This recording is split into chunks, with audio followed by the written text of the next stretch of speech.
चंडीगढ़ की furniture market पर चला बुलडोजर, 116 दुकानों को किया जमींदोज। मौके पर भारी संख्या में पुलिस बल तैनात। पंजाब और हरियाणा की राजधानी चंडीगढ़ की सबसे बड़ी फर्नीचर मार्केट में रविवार सुबह बड़ी कार्रवाई की गई। फर्नीचर मार्केट की दुकानों पर बुलडोजर चलाकर ढहा दिया गया। इस मौके पर बड़ी संख्या में पुलिस बल तैनात रहे। जानकारी के मुताबिक ये मार्केट करीब 40 साल पुरानी थी और सरकारी जमीन पर बनी थी।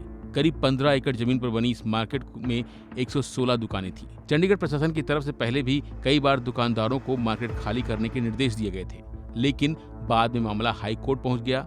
दुकानदारों ने हाई कोर्ट में कहा कि उन्हें पहले दुकान बनाने के लिए कोई दूसरी जगह दी जाए, इसके बाद यह जगह खाली कर देंगे, लेकिन प्रशासन ने इस बात को स्वीकार नहीं किया और रविवार सुबह मार्केट को तोड़ने का काम शुरू कर दिया गया।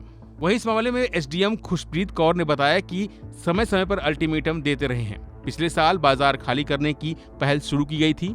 इसके बाद उन्होंने कुछ ज्ञापन दिए थे और जब तक उन पर कोई निर्णय नहीं हो जाता हमने सभी कार्रवाई रद्द कर दी थी। ज्ञापन के बाद हमने उन्हें समय समय पर सूचित किया कि इसे खाली करना होगा। सही हम अल्टीमेटम दे रहे थे टाइम टू टाइम। पिछले साल भी आपको याद होगा मार्केट को खाली कराने की कवायद शुरू हुई थी, जिसके बाद इन्होंने कुछ रिप्रेजेंटेशंस दी थी और हम लोगों ने रिप्रेजेंटेशंस के डिसाइड होने तक एक बारी कार्रवाई को स्थगित कर दिया था।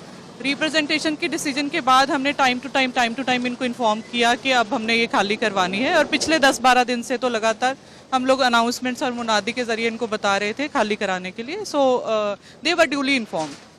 सेक्टर 53-54 स्थित फर्नीचर मार्केट शहर की सबसे पुरानी फर्नीचर मार्केट है। यह फर्नीचर मार्केट लगभग 3 दशक पुरानी है। यहाँ पर 116 दुकानें थीं, जिन पर आज प्रशासन का बुलडोजर चला। मौके पर दुकानदार ही मौजूद रहे और उनकी आंखों के सामने ही उनकी दुकानें ढहा दी गईं। अपनी दुकान को टूटते हुए देखकर महिला और उनका परिवार रो पड़ा। एक महिला ने बताया कि उनकी यह दुकान साल 1986 से उनके पास थी। हालांकि यहाँ जितनी भी दुकानें थी वो टीन शेड में बनी हुई थी। इस मौके पर कारोबारियों ने प्रशासन पर वादा खिलाफी का आरोप भी लगाया।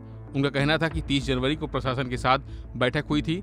उन्हें सेक्टर 56 में बनी नई मार्केट में डीसी रेट पर जगह देने का मौखिक वादा किया गया था। तब उनसे यह कहा गया था कि इस संबंध में जल्द ही व्यापारियों को बुलाया जाएगा। हालांकि 6 महीने बीत जाने के बाद भी कोई बुलावा नहीं आया और अब अचानक बाजार खाली करने के निर्देश दे दिए गए हैं। फिलहाल के लिए बस इतना ही।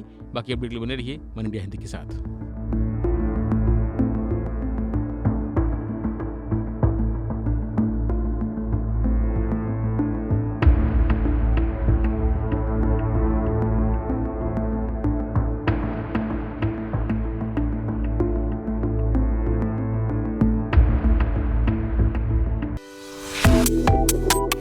Subscribe to One India and never miss an update.